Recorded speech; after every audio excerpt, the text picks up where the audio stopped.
Well, welcome to One Church this morning.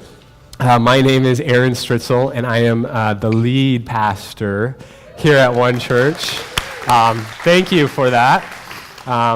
You guys have been so enormously encouraging and supportive through this whole transition. For those of you who don't know, this is my first day as official lead pastor up in front of you. So as the song goes, the heat is on, right? So I feel a little bit of that. It's kind of like, I don't feel that from you, but sometimes there can be this, all right, now let's see what he's made of. Let's see what he can do. It's like sink or swim time, right? So I wanted to speak just before we jump in, just briefly, what it means for me and how I see being a pastor. In some places, in some churches around the country, a pastor is the person who's supposed to have it all together and know it all, and then somehow disseminate that information to everyone else. And One Church has never existed in that way, and it will not continue to exist in that way. I don't have it all together. I have relatively few answers, and so I don't, when I get up here, or anybody else, it's not to give answers to everyone else, but to hopefully spark conversation, hopefully speak something that maybe pricks the Spirit's leading in your life, that is practical, relevant, and challenging as we move forward. And so pastor is basically a shepherd, somebody who comes alongside and guides and leads. And being in ministry actually, I don't like that phrase at all, being in ministry, but ministry actually means serving. And so a minister should be the one who serves the most and leads us and guides everyone else to serve in our community. So that's a little bit of what I see it means to be a pastor. And so we're going to jump in here today. Does that make sense?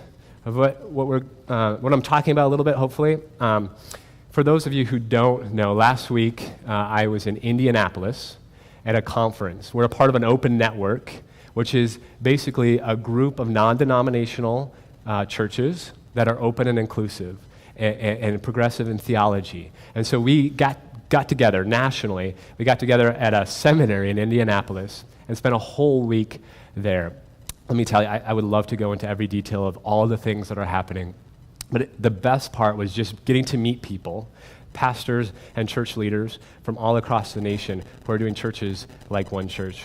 People from San Diego and Olympia, people from Denver, people from Kentucky and Nashville, the Deep South, Atlanta, New York, Minneapolis, Chicago, all gathering together and trying to find each other and trying to say, how can we create a new church network where we can send more churches and connect with each other? Because sometimes it can feel a little lonely. And I know people have come here thinking, I'm just glad there's other people who think a little bit like me. And it's refreshing when you find that community. And so we're finding that nationally. I got to spend some time with David Roberts. Most of you know David Roberts because he spoke here a couple times. But he used to pastor or be a pastor at a larger megachurch in this area. And his theology kind of emerged through the years. And eventually he stepped down. He got connected with One Church. He came and spoke a couple times. And him and his family recently moved to Charlotte, North Carolina. So I got to not only connect with him, but I was like, what is it like to live in Charlotte right now? So for those of you who don't know, but back in March of this year, Charlotte passed the HB2 bill, and it caused a lot of controversy, right? Because that bill basically stated that you have to go to the designated bathrooms that you were not assigned to, but that you had on your birth certificate, right? And so it causes controversy for those who are transgender people. So there's some pushback now. And how do you work through that? And also on September 20th of this past year, there was a black man, Keith Scott, who was shot by police. And then since that time, there's been all these riots going on, and most of them very peaceful, kind of pushing back and building that. So I want to speak to that for just a moment. I think Black Lives Matter movement has a lot of things that we need to listen to and pay attention to. And our posture, I think, should be one of humility and listening. And at the same time, I have friends and family members that work in law enforcement. And sometimes there can be, and we've talked about this before here, this either or. And I think that most of the police officers and law enforcement, people that work, first responders, are good people. They're putting themselves in harm's way on a day in and day out basis. And they're having to make sometimes split-second decisions with all the stress that's going on. I cannot think of a harder, more difficult job right now that exists than to be in law enforcement or firefighters. So we extend a thank you to those that we know that are on the front lines every single day, and saying that this choice of either or does not have to exist, but we can listen and learn. And that includes even from our law enforcement friends that we know. Because sometimes TV paints a radically different picture that is a non-reality, where you can sit back from like 1,000 yards and somehow pick off somebody's arm and then expect everybody to be able to do that. That's not reality. And they're up against so much right now. And so anyways, it was fun to talk to him.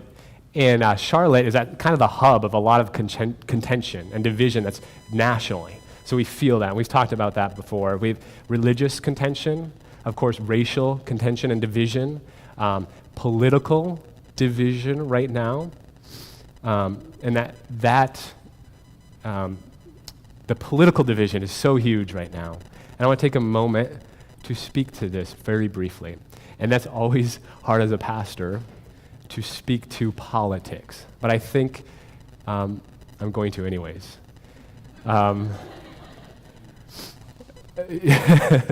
Politics, without backing up any one candidate, when people speak about women in derogatory ways, that should be called out.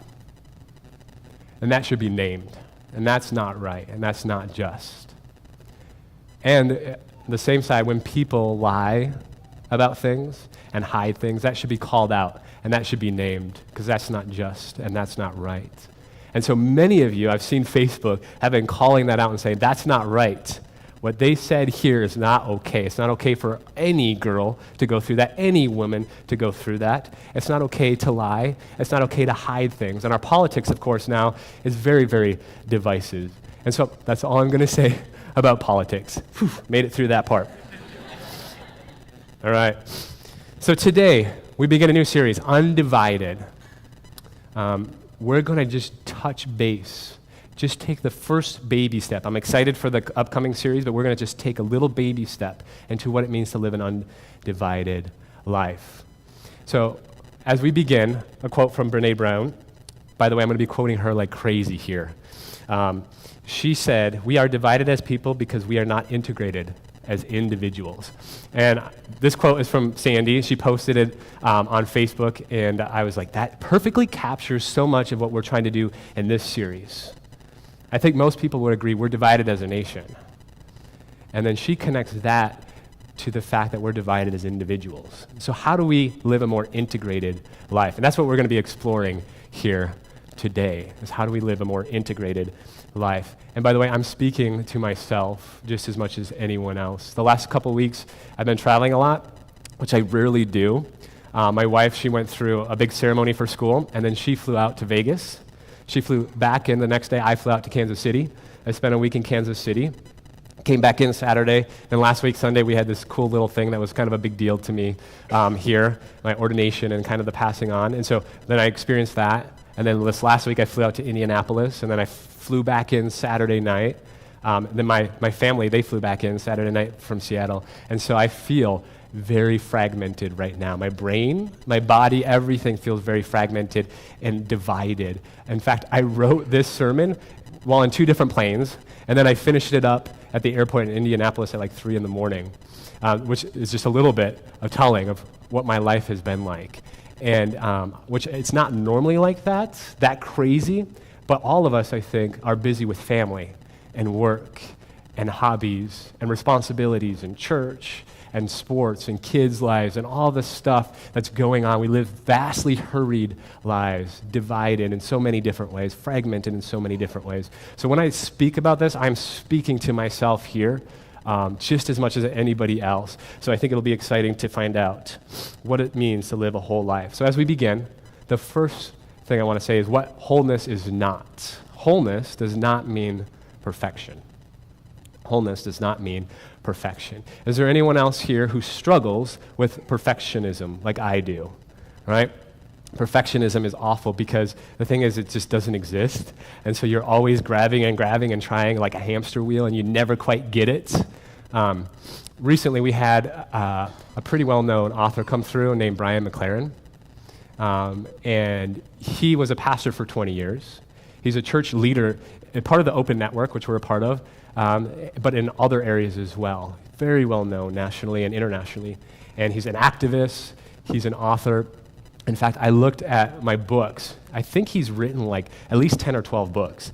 But he's probably the author I have the most number of books by. I have like 7, and I've read almost all of them. But he's written and influenced my life incredibly. So he came in, and I picked him up, and I took him to this event.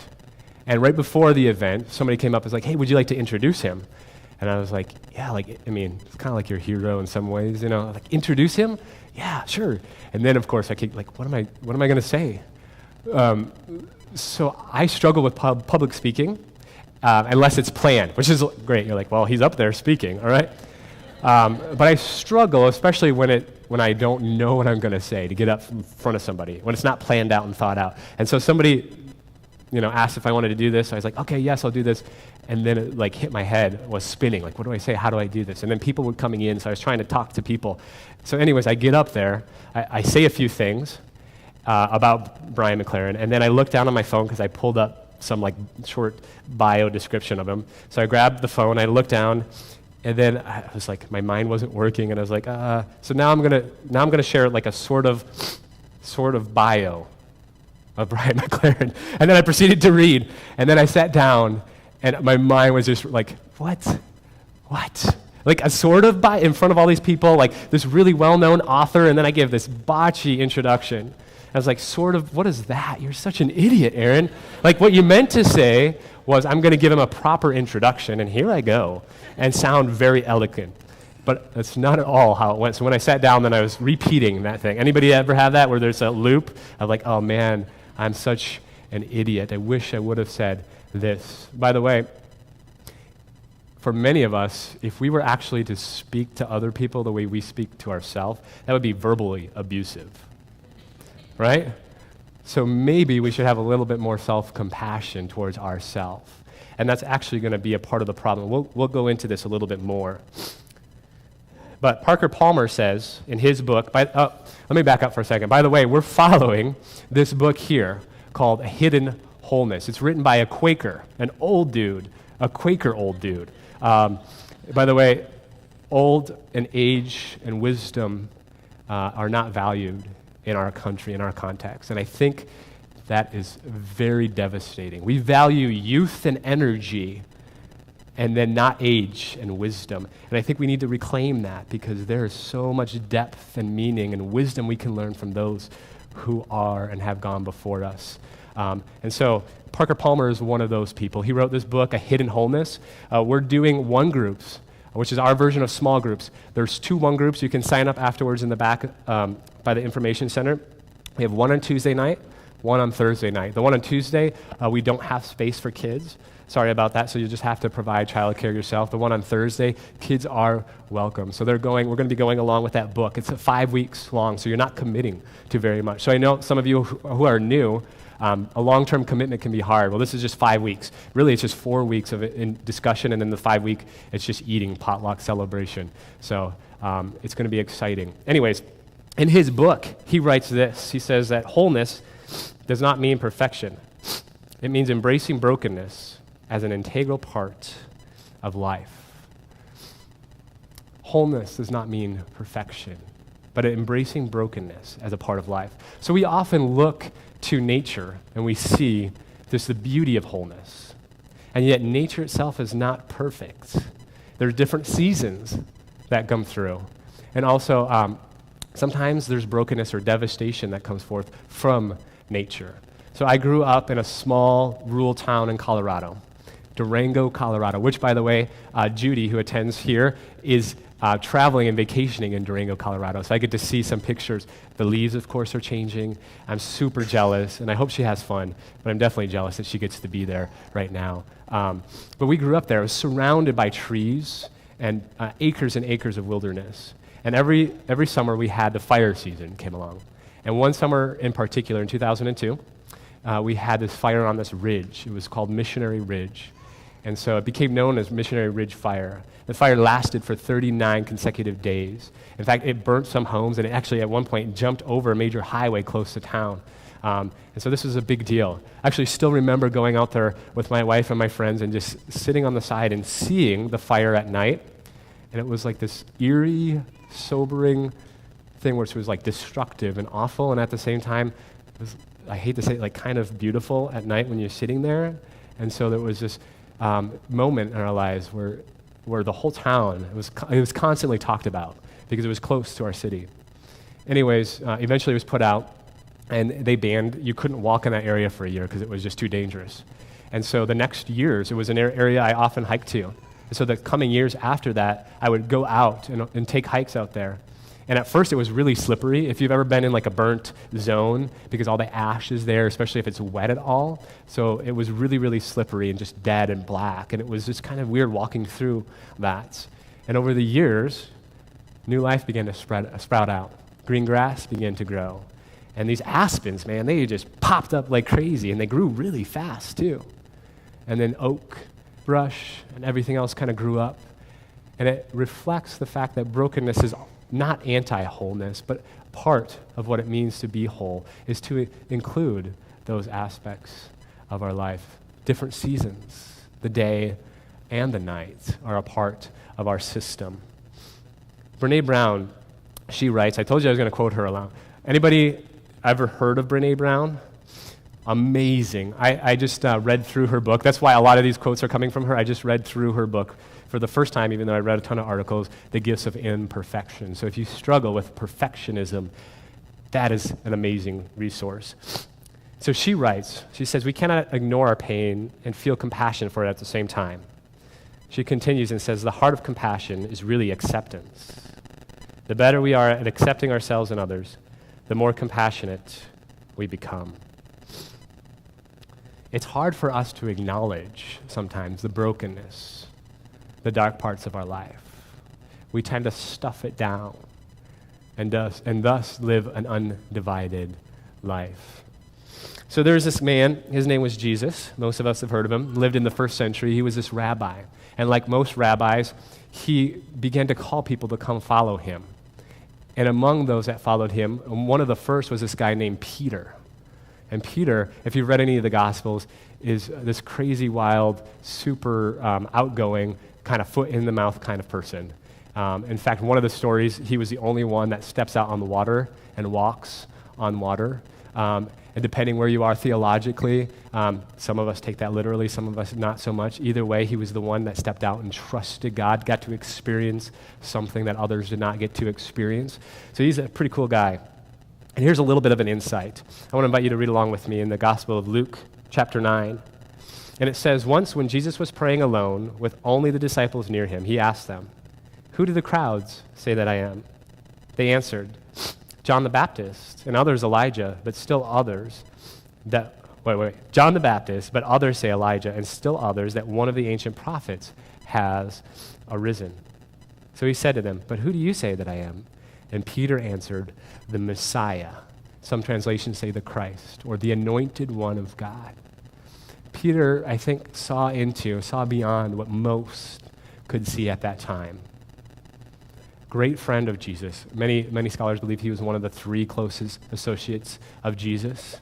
And yet Peter was not a perfect person. Peter was a broken person. We see this in all kinds of different parts of the stories. But here's just one example. After, of course, Judas betrayed Jesus and the Romans took Jesus away, we see the brokenness of Peter and that he followed at a distance. So he was still there, but as we read, we'll pick up the story in Luke chapter 22. And they seized Jesus and led him away, bringing him into the high priest's house. But Peter was following at a distance. When they had kindled a fire in the middle of the courtyard and sat down together, Peter sat among them. Then a servant girl, seeing him in the firelight, stared at him and said, this man was also with him. But Peter denied it, saying, woman, you do not know him. Now, woman can sound like a derogatory word, and it is if you say it like that today, but as we'll see, he also says that to man. So just bear with me. We'll move past that. A little later, someone said, on seeing him, he said, you are also one of them. But Peter said, man, I am not. So man and woman, both ways. Then about an hour later, still another kept insisting, surely this man was also with him, for he is a Galilean. But Peter said, man, I do not know what you are talking about. So Peter, in many ways, disassociated himself with this Jewish rabbi that he had been following along, that had given him hope, disassociated himself from him, disconnected himself from him. Many of us have felt that at some point in our life. Somebody has sort of distanced themselves from us for one reason or another. Some of us here, it's because they found out that we were gay, and there was this distance that happened. Some of us, it's because people found out that we were actually had good friends that were gay, and they distanced themselves. Some of us, it's our theology shifted, and people distanced themselves. And some of it was politics or a number of other reasons. And so maybe we've all felt what it's like to have somebody sort of distance themselves from us. And this is what Peter was doing to Jesus here at this time, distancing himself. Not perfect, rejecting, denying that he ever knew Jesus. Peter was not a perfect person. Peter denies him, and the rest of the story goes on. Most of us know it. The rooster crows. Peter's eyes catch Jesus' eyes. And then at that moment, I think Peter experiences absolute shame and realizes what he just has done. And then he runs away. The passage says, runs away and cries and weeps. So Peter experienced what it's like to be full of shame. Brene Brown, who writes a ton about shame, says this: the shame is the universal fear of being unworthy of love and belonging. I had no idea until I read this book, The Gifts of Imperfection, how much I struggled with shame. Like, I would not have put that word on my struggles at all. And yet I believe, and her research, I think, points this, that shame is rampant in so many people's lives. They're probably unaware, probably would never call it or name it shame, but shame is there. And shame keeps us from an experience of love and belonging. And at the core, every single person that's walking the face of the earth right now desires love and belonging. Probably one of the core things that we all desire, to be and to experience love and belonging. And yet shame keeps us from that. You see the power dynamics here and the way that shame can be so destructive in our lives. Brene Brown gives us three things that shame needs to grow. Number one is secrecy. Number two is silence. And number three is judgment. Secrecy, we don't talk about it. Silence, we don't deal with it. Judgment, I think often what it does is it leads towards us judging ourselves, and really it leads to us feeling unworthy. So when I mess up, when I'm speaking and I mess up and I mumble my words and I say something I shouldn't have said, then I go and I sit down and I feel unworthy to speak or to be a pastor. Or when somebody comes up to me and asks for advice and I feel like I'm not quite giving the good advice and I'm stumbling, I'm trying to figure it out, and I leave and I feel unworthy to be a pastor. Or I lose my temper with my wife and I feel unworthy to be a husband. Or I realize that my life has just gotten really, really crazy and that somehow I've neglected my kids. I begin to feel unworthy to be a parent. Or a student, I get a bad grade, and at that moment I feel unworthy to be a student. I can't do this. Who am I to think I can do this? And we all struggle, I think, with these kinds of things in whatever ways, in our job, in our workplaces, in our relationships, where we mess up. We don't get it right all the time. We're not perfect, and we're never going to be perfect. But then shame comes up and creeps up within us. That's what the judgment leads to, shame and feelings of unworthiness. So I have two pictures. The next slide will have one of the pictures here. We went from shame to pizza. How do you like that? How many of you have ever been to Chicago and had Chicago-style pizza? Oh my gosh. So if you haven't, afterwards, get on a plane, go to Chicago, eat a piece of pizza, come back, and it'll be totally worth every penny. So I was on a conference, and I went to Chicago in February. Don't go in February. Some people's view of hell is like really, really hot. My view of hell is like Chicago in February. It was frigid cold. So we get. There's a reason why I live in Phoenix, right? So we get in. I had no idea. I've had Chicago-style pizza before in different places. So we get to Chicago. People are like, oh, you have to have Chicago pizza. So we get down. We sit down. I'm with a friend, and we order Chicago pizza. And it comes out. And it looks kind of like this, but it's like 2 inches thick. And so we had to ask like our waiter, like how do you eat this? Like, well, you have to use a fork, you know? Like, come on, dummies. And so we get this, and each piece is so yummy and delicious, but it's so radically different than any kind of pizza I've ever had where you actually use your hands, you know? But there you can't. Pizza from Chicago is good. That's all I got. Next slide. If you were served this pizza, if you sat down at a restaurant, so your waiter or waitress brought you this pizza, would you say something? If it came like this.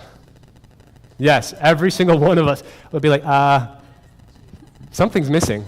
Yeah, where's the cheese? There's a few pieces missing here.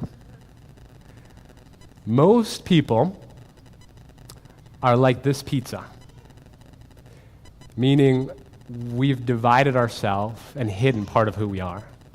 And so if you look at, like, say this is a whole person, well then we reveal part of us to everyone else. There's a part of us that we tend to hide and to keep hidden, right? We're not whole. We don't reveal all of who we are. Brene Brown says, if you want to fully experience love and belonging, you must believe that you are worthy of love and belonging. So perhaps we don't reveal all of who we are because we don't believe we are worthy of love and belonging, and we haven't experienced that, and perhaps that's a result of shame in our life. The story of Jesus and Peter continues. After Jesus' death and resurrection, Jesus comes out and meets with his disciples. And we get this beautiful story found in John chapter 21. I want to invite you to read along with me. It says, when they had finished breakfast, Jesus said to Simon Peter, Simon, son of John, do you love me more than these? He said to him, yes, Lord, I know that I love you. Jesus said to him, then feed my lambs. A second time he said to him, Simon, son of John, do you love me? Peter said to him, yes, Lord, you know that I love you. Jesus said to him, tend my sheep. He said to him the third time, Simon, son of John, do you love me? Peter felt hurt because he said to him a third time, do you love me? And he said to him, Lord, you know everything. You know that I love you. And Jesus said to him, feed my sheep. Different ways of understanding this passage, but I think there's a lot of connection with Peter's 3 times betraying Jesus, and here 3 times being invited back in. See, Peter was a disciple, so he was called to follow Jesus. And then Jesus sent them out and said, feed my sheep, go out and take care of my lambs. And then Peter did something, said something that he felt extreme shame about. I'm no longer worthy to do what you have called me to do, to feed God's sheep, to feed the lambs. And so he went away. And here we see Jesus interacting with him and saying, no, I know 3 times you did this. And here's 3 times to sort of realize that you have been redeemed. That in the midst of the fact that you think you're unworthy, Jesus looks at him and basically says, you're still worthy. Doesn't matter what you've done. You're still worthy. It doesn't matter what you said. You're still worthy. In many churches, or many people, find Christians to be some of the most judgmental people, right? We've heard this before. And I think part of that, if not a huge amount of that, is because in our churches, what we try to do is we say we're a safe place, but then when somebody brings up a little bit of our brokenness, a little bit of our junk, they're dealt with in such a way that they realize, ooh, this isn't really a safe place. And so they hide it, and then they stuff it. And then that shame, because of secrecy, because of silence, leads to judgment. So we first start to judge ourselves pretty harshly, right? I'm not good enough. Underneath some of this, we say, I'm not good enough. I'm not lovable enough. And then what does that do when we interact with other people? If we're judging ourselves so much, does this make sense? If we're judging ourselves so harshly all the time, it's no wonder why others feel that judgment towards them. Because now when I see your junk, I point it out, right? Because I'm judging my junk and I'm trying to hide it. So I point it out in you. And look at, man, you got some junk right over there. Oh my gosh, you should deal with that. Gosh, you people, right? Meanwhile, we're just stuffing our own junk. And you see how that works in life. And I have to say, I think that should not be the case. And that will only change when we name our own junk, right? When we say, I got junk. Yes, I do. I got junk. How about you? That just came to me. I don't know where that came from. I know, that's lame. Wow. This is my junk. This is what I struggle with. And as I name it, then other people can name their oh, this is a safe place. It like literally, this person just shared where he's struggling with. This is a safe place. Well, let me share a little bit about the junk I struggle with. I struggle with comparing myself to others. There's gender roles in our society that some people don't always align with. So some women struggle because there's this idea of a perfect woman, and it's just usually one idea of one specific kind of woman that's tall and uber skinny and looks like this. And not everybody matches up to that. And then we feel full of shame because of that. And we hide that. We don't deal with our struggles. So in society, there's this idea of what a male should look like. And for a lot of my life, I haven't matched up to, this is what a man should look like. Masculine, tough, type A, get her done kind of person. I'm strong. And yet I've always been a more sensitive, non-type A, type B, I guess, kind of person who's been slower, been more nurturing, just my personality, right? More sensitive. So I've struggled in that area of, hey, I don't line up to meet this.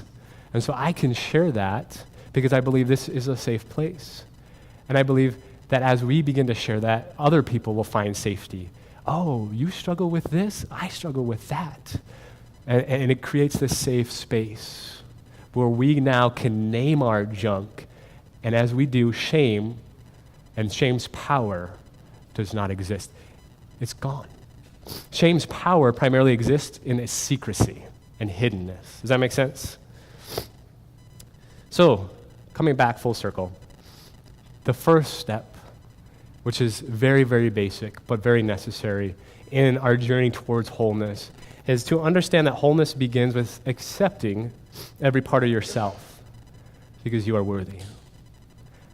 And in churches, we haven't done this very good because we're quick to say, yeah, we accept you and love you, but, and we're quick to jump to that but. We accept you and love you if you do this and this and this and this. And we've created unsafe places for people to be themselves. And thus, as that pizza, that second one that wasn't the full Chicago-style pizza, that's what we put forth in, part of us. And we learn to hide that part of us. So it's very, very simple, isn't it? Very difficult, though, to actually live out, to say and to accept all parts of who we are. This is a part of me. I am a male that doesn't fit into this mold of what a man should look like in many parts of the world.